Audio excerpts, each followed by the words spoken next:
Of about 41, 42 miles an hour if they really wanted to.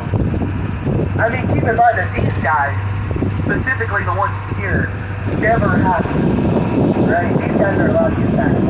But in the wild, they can run that fast. But I'm sure if these guys push it, they can try. But anyway, these are all females. And we're practicing artificial insemination on them, so we're keeping them separated. It was actually a really big deal. We had the very first person onager born using artificial insemination ever, born here at the Wilds. I'm trying to be out of everybody's way.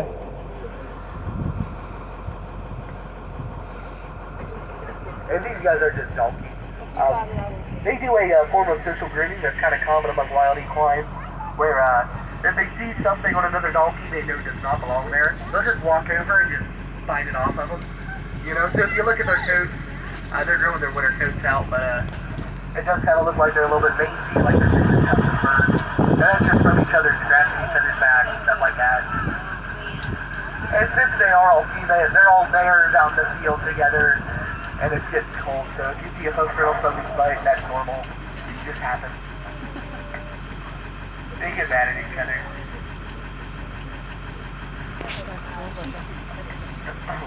No, I do love equines. I got a couple horses of my own and a donkey out in the field. And he's like the sweetest donkey you've ever met. His name is Buddy. He thinks he's a lap dog. If you sit down in a chair in that barn, he'll just walk over, put his head in your lap, and he just wants you to scratch his ears all day. But he does his job though. You know, keeps the coyotes out. But anyway, on the other side of the fence, out in the buffer zone where it's okay to see native animals, you're going to see a little bit of a lookout tower. Now, that's actually called a hack tower, and if you look across the lake directly from the hack tower, you'll see a pole with a nest at the top.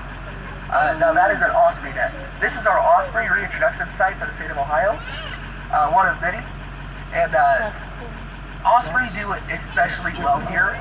I'll tell you that's why in a minute. But anyway, I love talking about hacking birds because it's really, really cool. What you do is that you build a hack tower like this where you want to reintroduce a bird, usually a bird of prey, and you take the bird of prey when they're young, where they just learn to fly, and you take them and you bring them to a place like this, and you give them the nest, you give them the hack tower, and this is where you get to do something fun called shark fishing. And it's just a little shark boat. Anybody ever seen a shark boat? It's just like about this big, it looks like a little tugboat, and it's got like a car battery on it.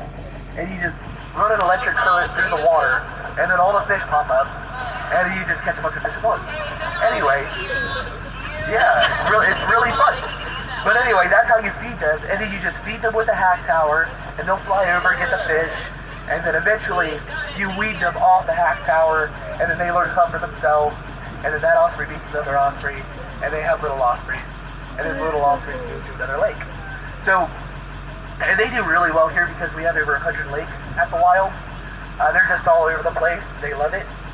They're always stocked with real big fish because it's always catch and release on the fishing here. So the fish are actually allowed to get pretty big. You know, it's really fun to watch the osprey hunt because what it'll do is it'll circle the lake over and over again until it sees a fish. And then when it sees one, it'll like dive down really fast and sometimes submerge itself completely into the water to catch it. And then it'll come back up with the fish, fly back to the nest and get it. It's really fun to watch. I once kept a bus here for like 10 minutes watching an osprey hunt because I wanted to see if he gets them. I don't know where they're at right now. I don't know if they're migratory or not. I haven't seen them in a while, so they probably are. I mean, I've seen them around, I just haven't seen them in the nest. So, I don't know if they're picking a new spot or not. But we'll keep moving here. What else is out here? If you guys see an osprey, go ahead and call it out so we can get a closer look at it. Now osprey, they do look a little bit like a bald eagle. So if you're not sure, just kind of call it out. I've seen them enough where I've seen them. Now ospreys, they have a white head, white belly, white tail. But they have little streaks of white on their back. That's kind of the key difference. And they're a little bit smaller than a bald eagle.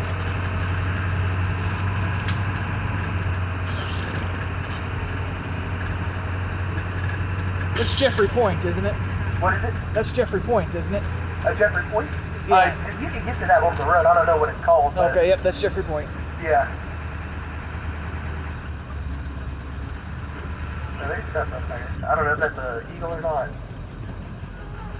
I thought I saw a white head. It had white on it. Yeah. So up there, that's either an osprey or a eagle. I'm not sure if that's bald eagle or not. It's not flying like they usually are, but it could be, I guess. Definitely not a buzzard. It doesn't look like a buzzard. No, it's not a buzzard. It's flying away from us anyway. We'll see the other ones. These guys might be fucking. Alright, guys. So if you look up on that hill, I think that's what I'm looking at. That might just be a box.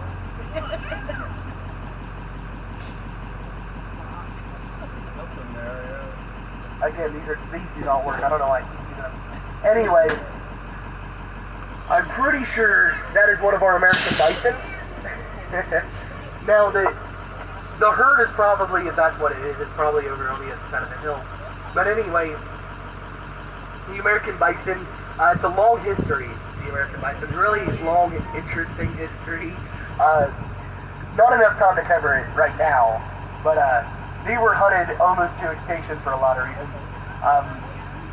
And now all the bison that we have here at the wilds are what we call beefalo. They have been bred with cattle. It's kind of a last-ditch effort to save the species. Back in the 70s, there was an attempt to kind of replace regular domesticated cattle with beefalo in America, just because they're suited to live here already. You don't have to spend as much money on beds and stuff. I think the problem was they just need more, you know, land than regular cattle, and there's not enough of it. But anyways, I do love bison. I think the only true bison herd left is up in Yellowstone. And then there's descendants of that herd over in Colorado, and there's some in Texas. The Charles Goodnight Museum in Texas, kind of worth checking out. They have, you know, true buffalo down there, true bison, I'm sorry.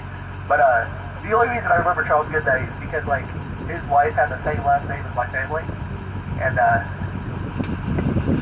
they tried to make it sound like they were happily married, which they weren't. They tried to tell us about how much Charles Goodnight loved sleeping out on the porch, and how he just loved being out of nature. So he would sleep out on the porch instead of in bed with his wife. And I'm like, he didn't. Come on. But anyway, I do love bison. I love everything they do. I love buffalo sauce. I love bison burgers. Buffalo Wild Wings.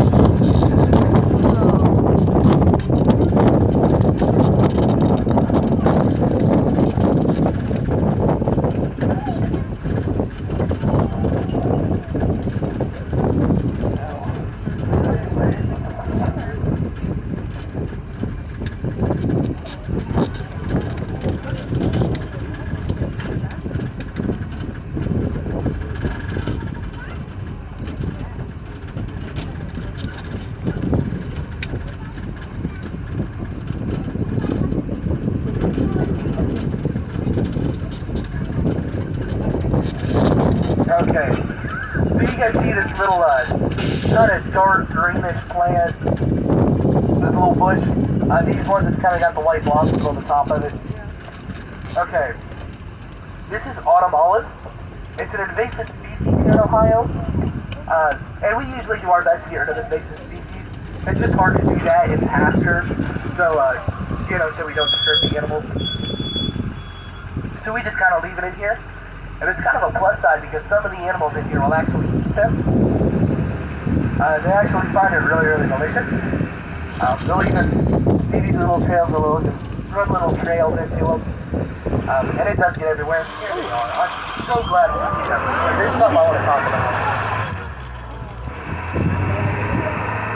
Alright. And then if nobody can see, you can kind of do that. Anyway, so this is Sonia. I'm trying. There you You're go. fine. I think. No, these are definitely the girls, because they're together. So this is Sonia, I'm pretty sure, and that is either Rahini or Anna. I can't tell if that's a baby or not, or if she's just really low to the ground. No, I think that is Rahini to the right, and then Anna is somewhere farther in the bush. But anyway, they love eating the autumn olive. They really like it in the early summer, before it sprouts fruit. I guess the leaves are juicier at that time. But when they do sprout fruit, it's this kind of little olive-shaped red berry. It's actually edible for people too. It's really, really good. It's kind of tart, sweet at the end of it, but it'd make a really nice jam. But anyway, these are greater one-horned Asian rhinos. This is Sonia. This is kind of the big mama here. She's got 2 babies out here in the field. Rahini is the newborn, and then Neely is her older son. He's around here somewhere. But anyways, they're what we call browsers, meaning they have full rotation of their head. They can lift their head all the way up, all the way down, all the way left, all the way right, and that allows them to eat off the ground as well as bushes and trees. And they have incisors on their lower jaw like a deer, so when they grab something, it kind of leaves a little bit of a string, and a prehensile upper lip. That kind of helps them grab onto just individual leaves and stuff. And they're kind of raccoons, and this kind of like raccoons in this sense, where they poop in a latrine, which means that if one rhino poops there, all the rhinos within a 50-mile radius are going to come to that one spot to poop. That way they know who's around and what who's been eating what. Which, if everybody will sit down, we'll get to. I don't want to, because the next thing is not going to be as interesting as rhino, but maybe we'll see these guys on the way back, or we'll see each other.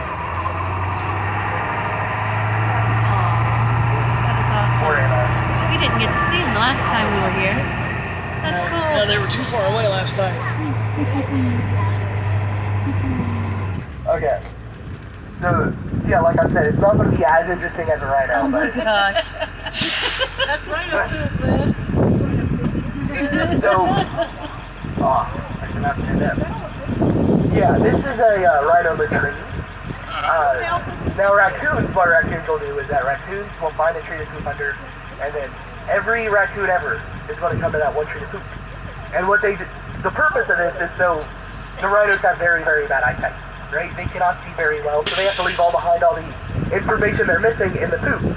So a rhino will come see this, and he'll sniff around, and he can tell if there are females around, if there's other males around, whether the females are eating or not, whether they got babies or not, what they've been eating, where they've been getting it from, where they're from even. All this information just by smelling a bunch of poop.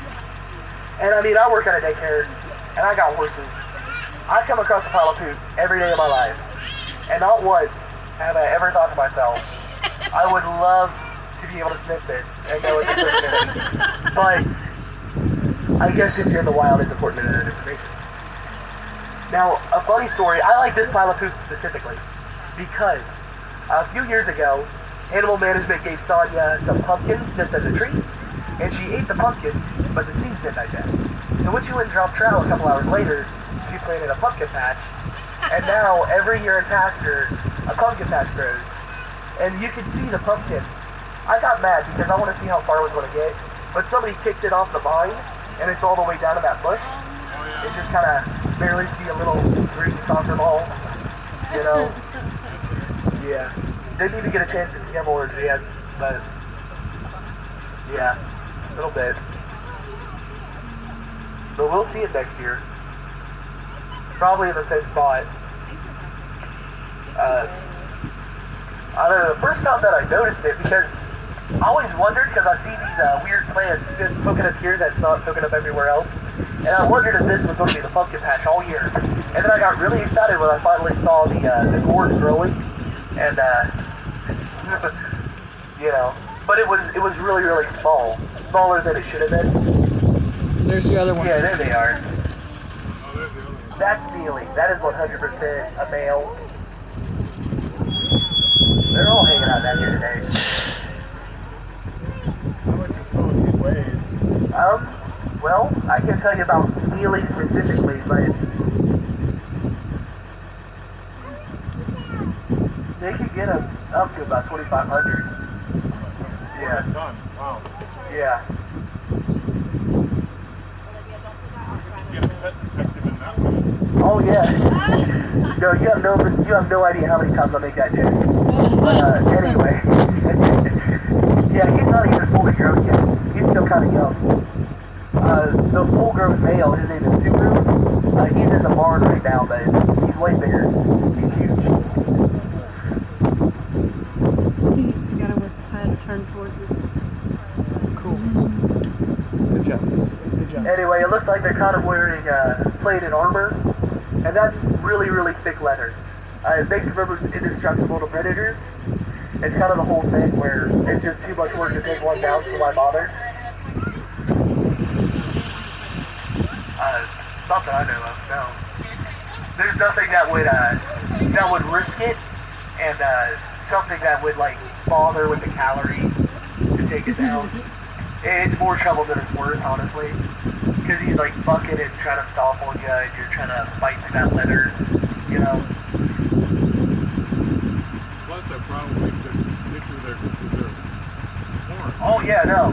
But these guys, they keep their horn kind of ground down to a nub. It's not meant to kill. They don't even use it for other animals, I don't think. It's just towards each other. Like for fighting other males or females, keeping males away from their babies. You ever get very close to one? Yeah. One time, a couple weeks ago actually, Sonia came right over my bus. She stuck her head like right here where the door's at. They're pretty docile. They just kind of mind their business. She was playing with my ears if she wanted, you know. I missed the opportunity to take a selfie with her, but I should have. That's the. But yeah, man, she just walked over to everybody on the bus and just kind of said hi. It was really nice. What's down there? I didn't see the last Oh, I had to run down with the But bub, anyway, but there's a little we'll keep gazebo at the very end down here Huh? where you can feed the fish. Oh.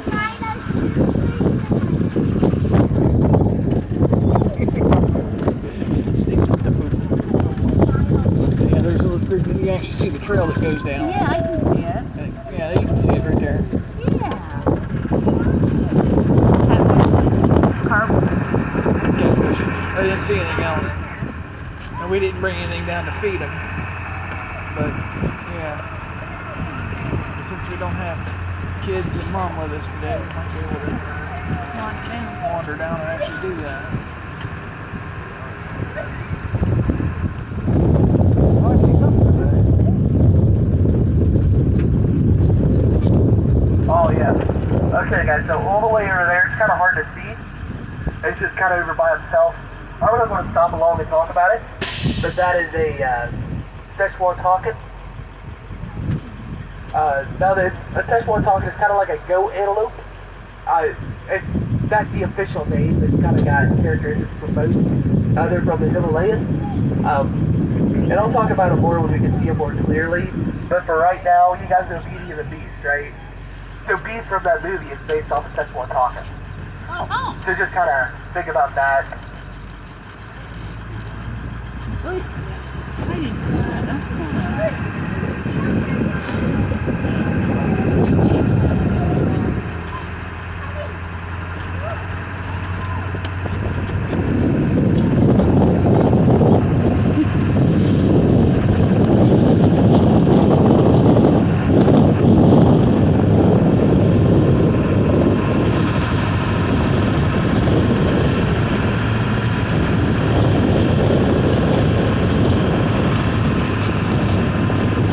Anyway, yeah, the back trees all kind of hang out together. Kind of a cool bug. Now what's funny about it is that earlier in the season, like the first few weeks, they would be hanging out with Subaru, the new male. He's from the Bronx, New York. Their brother Jeremy Green, Sonia. And anyway, I'll show you the spot. Subaru would not be ready for people in the morning to be that close, so he would go take a nap. And the back trees here would just kind of be right behind him, up on the hill. It was a really, really cool picture. He's got the rhinos and all the big deer right behind him. But anyway, this is the autumn olive that they've really been eating on. And they really, really love it. But especially the ones here by the road. And it's kind of funny that the rhinos, they have kind of like tastes. You know, like I know my horses pretty well. You know, they'll make sure to go and eat all the clover in the field first, and then move on to the other stuff. I just know that because they get colic all the time because they eat too much clover, and I got to deal with it. But these guys like eating the autumn olive first, and then all the grass. They tend to like even the goldenrod. They were eating the goldenrod last, I think, though. You know, right before it gives away. But Anna specifically, she loves eating cattails. She loves a cattail. But in here, this is where Suru would be napping in the mornings, and the back tree deer would be right there, right behind him, and he'd be right here. It'd be a really cool picture. But I'll show you the berries real quick. Just these little olive-shaped berries. Right? Huh. If you get the option to try them, please do it. It's really, really cool. They're really good, actually. But I mean, but don't just go in the woods and look for a bush with red berries on it and say, you know, Marshall from the Wild told me that. You make sure you know what you're talking about. You know. Couple big But if birds you over do there. find autumn olive, They look like and this is true for like any food that you're taking out of the forest, just kind of take it slow the first time. Because like your body is used to all the processed foods, and you know, it's not going to hurt you or nothing, but it's not going to be pleasant. Oh. Another pile of crap. I remember the first time I ever ate a pawpaw. I ate 2 whole pawpaw by myself the first time. Oh my goodness.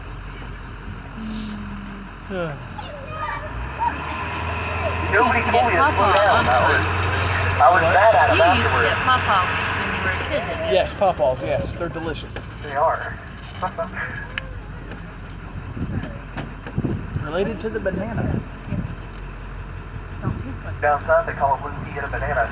I didn't know that. Yeah.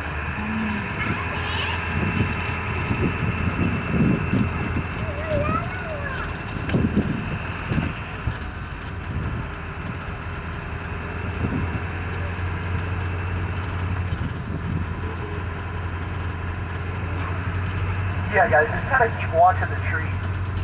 Because you might see something.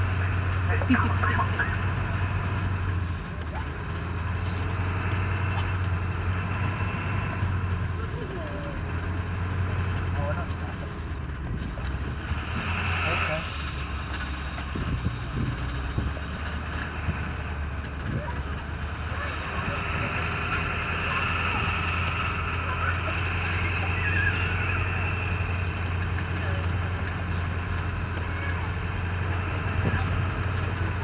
Swing in this way. You can see the. Yeah. One of these days I'll get brave and go zip lining with you. You mean with sis? Not with me, you won't. Remember the goat things that were up here last time? Alright. There's somebody laying down over here. Oh, I see him in the trees right there, yeah. Yeah, there they are. Okay. Oh man, I'm glad someone showed up. Anyways, here's the Szechuan taco. Okay, there's my buddy. Oh man, you guys are so lucky you get to see Jethro today. Alright, so all the way back here, you see the really, really big one? That is my buddy Jethro. He's huge. And that's why he gets a name. But anyway, these are the Szechuan taco again. They're from the Himalayas. Yeah, there they are. And it is so difficult for scientists to get up there and study them that nobody knows almost anything about them. We'll actually get scientists from China come over here to Cumberland, Ohio to study them here because they're more comfortable to act naturally and it's easier to study them. So, and just in case you were ever planning on climbing Mount Everest, you know, it's easier to go halfway around the world to look at an animal than it is to climb a mountain. But, oh man, I'm sorry.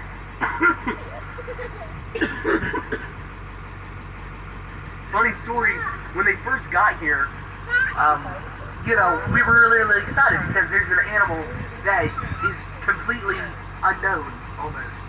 So they put them in this pasture, thinking they would stay here. You know, because it's all fenced in and then in the border of the lake. So about a week goes by and nobody can find the Tonkin. And animal management is going crazy looking for them. They're going back and forth across the fences looking for a hole. They get on the other side of the lake, on the other side of that hill, and there's all the Tonkin. And nobody knew it, but they can swim really, really well. And yeah. Whoops. Nobody would think that, them being from there's no lakes up there. So they were in the water? They were in, every day they swim back and forth, you know? Szechuan Tonkin. Like Szechuan chicken, but Tonkin after.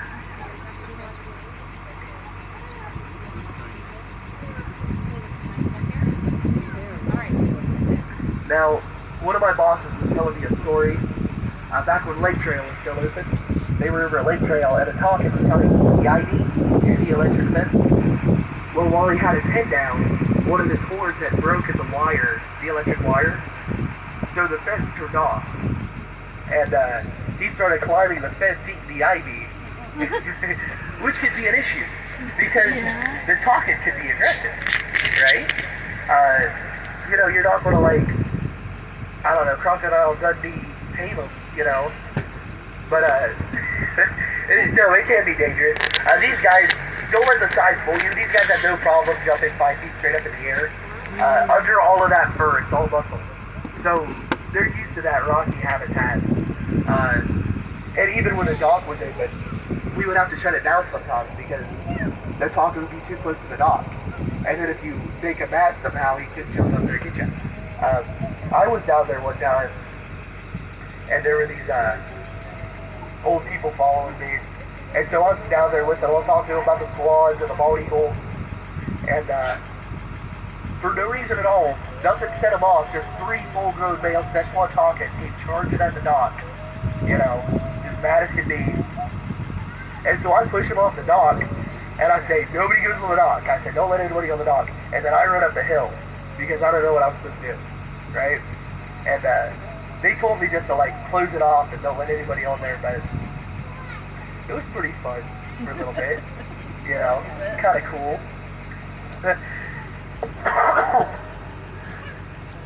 Now, usually when I say that, you know, they can jump 5 feet straight up in the air, there's usually, like, one guy, like, trying to measure how tall the bus is.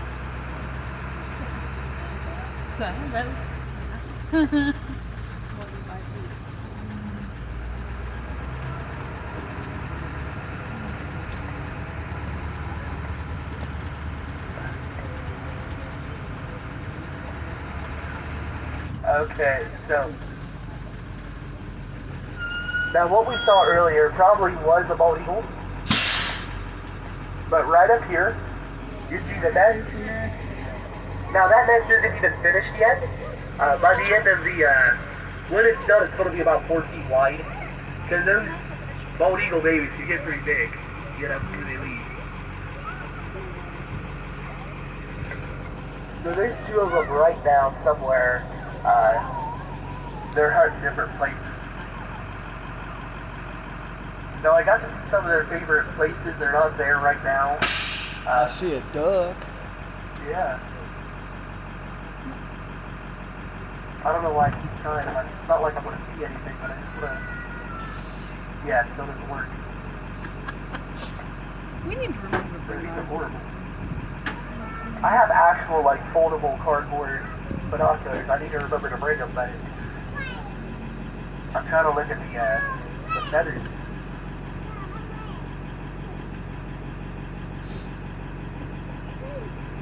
So yeah, guys, just keep your eyes open for a bald eagle. You'll probably see him sitting on a dead elm, or they like the sycamores right now, this time of year, sitting on those. And it's usually always by this lake. They love fishing out of this lake. How many lakes did you say is here? Like 100 and something? What is it? You said there was how many lakes here? Yeah, over 100 lakes. Yeah. But they like this one specifically. These are man-made lakes? Yeah, no, these are all left over from the surface mining. And these are the holes they filled up.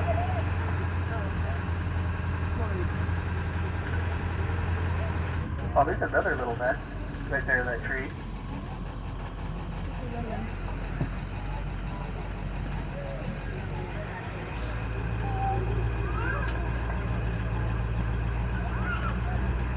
Alright, sometimes they like sit in this one too.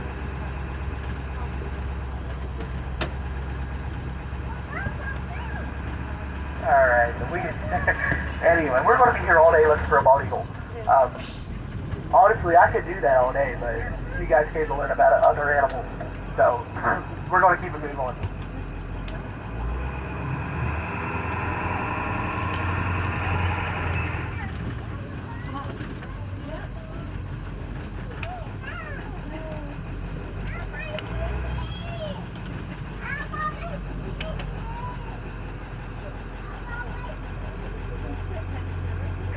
Now, our next stop is going to be where we keep our carnivores. It's going to be our mid-sized carnivore center.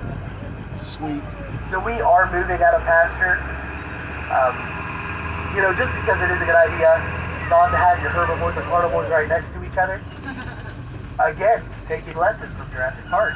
Yes. You know, unlike Jurassic Park, they have the same problems every time.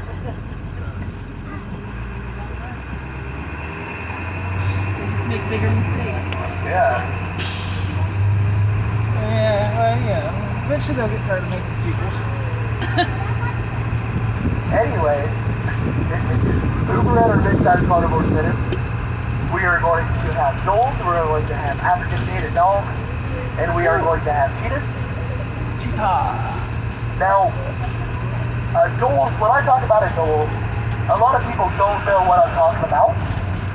Not a lot of people have seen a gnoll. It's about this big. It looks like a cross between a red fox and a Pomeranian. They're very, very cute. They were in a pack about 12 to 15. They can be pretty vicious, take down some pretty big prey, about 10 times their size, if they work together. Usually they're just kind of cute, you know, run around. But if food is scarce, they could, you know, eat another gnoll pack.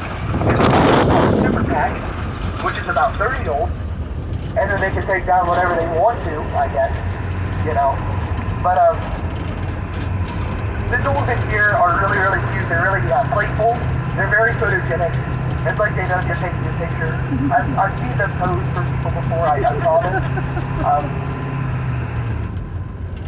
But we also have African painted dolls, What? which are sort of Right like here. Oh, What? African wolves.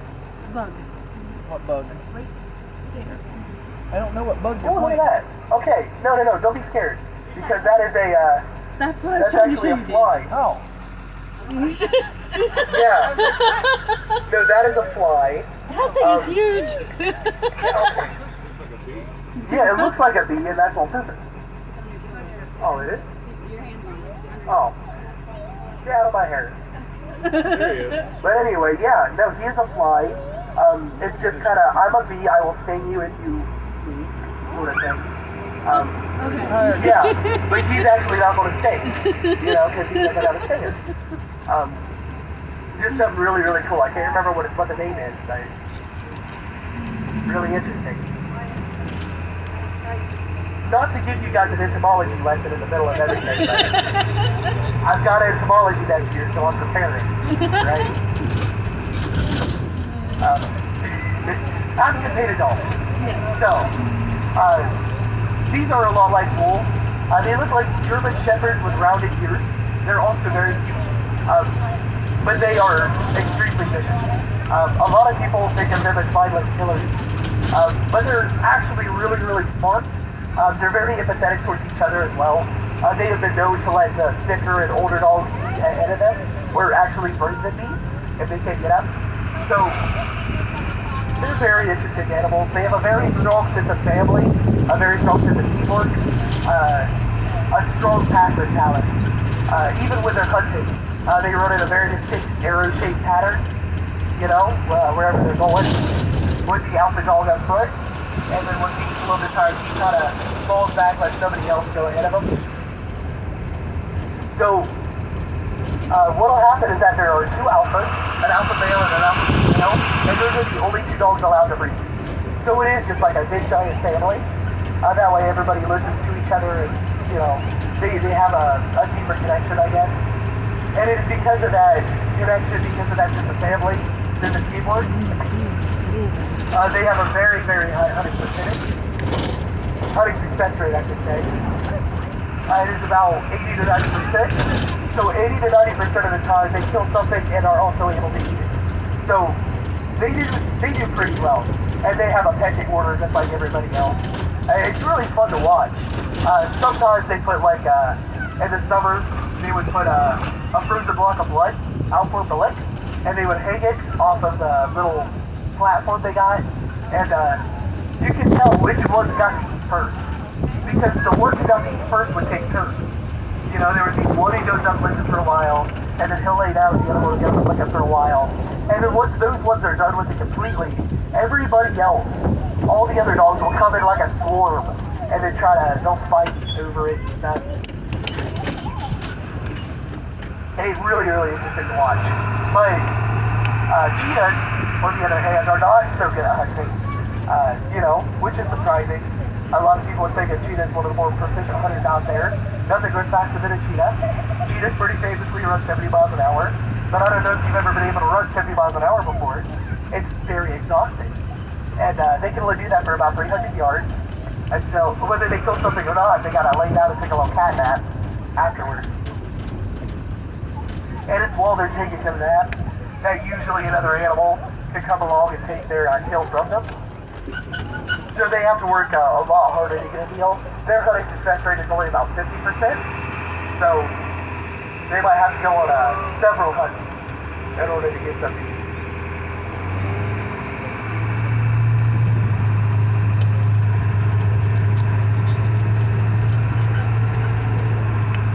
Who's the African bulldozer?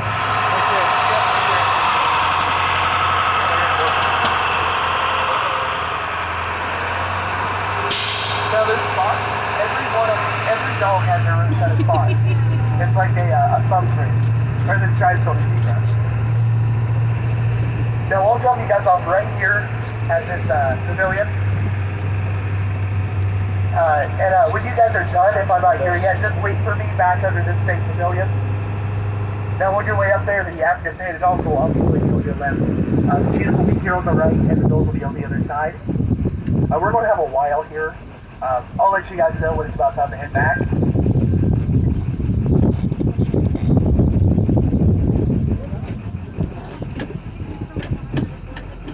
Maybe around a half hour. Okay. I'll be around if you guys have any questions, alright? Don't be afraid to ask. Really? Wow. 2020. Was it? Okay. No, I